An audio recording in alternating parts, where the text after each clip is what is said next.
Thank you very much, Madam Chair. Chairwoman Fox, Ranking Member McGovern, members of the Rules Committee, I appreciate the opportunity to testify today. I come before you today on H.R. 7744, the Department of Homeland Security Appropriations Act of 2026. The bill before us today is substantially identical to the bill that previously passed the House in January. It represents a bipartisan and bicameral negotiated compromise that provides full funding for the Department of Homeland Security for fiscal year 2026. As members will recall, in January, House and Senate negotiators from both parties reached a final agreement on our then remaining 6 appropriations bills for 2026. After Republicans and Democrats in the House and Senate reached agreement, the House fulfilled its part of the bargain and passed all 6 bills across the floor. Sadly, at the last moment, Senator Schumer reneged on the deal, refusing to pass the Homeland Security bill through the Senate as was agreed upon, even though a majority of members in both chambers supported the negotiated agreement. The refusal of Senate Democrats to honor the agreement triggered a lapse in funding for DHS starting in February. For more than 3 weeks, large portions of the Department of Homeland Security have since been shut down, but many employees in mission-critical roles, such as Transportation Security Administration officers, remain on the job without guaranteed pay and without full operational resources. I will state the obvious. Today is no time for a shutdown at the Department of Homeland Security.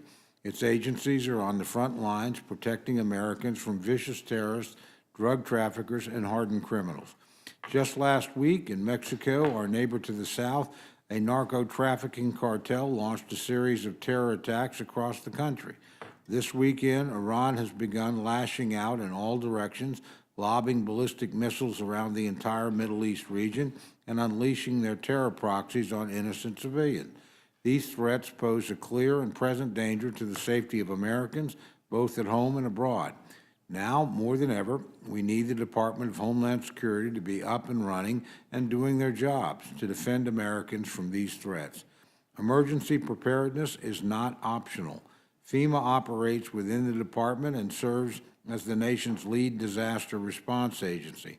Over the past 2 weeks alone, disaster declarations have followed wildfires, including in my state of Oklahoma, and including my district, and an environmental emergency here in Washington, D.C. due to a broken sewage pipe. Communities are already facing real emergencies, and larger disasters are inevitable. FEMA must be ready to respond immediately and without disruption. Sadly, Senate Democrats do not seem to agree. Instead, they've rejected this bipartisan compromise legislation in favor of partisan gain, and they've allowed innocent Americans to pay the price. Disaster victims left unassisted, airline travelers facing long delays, and millions of Americans left vulnerable to terrorism. They've likewise forced over 100,000 Homeland Security employees to work without pay until this is resolved.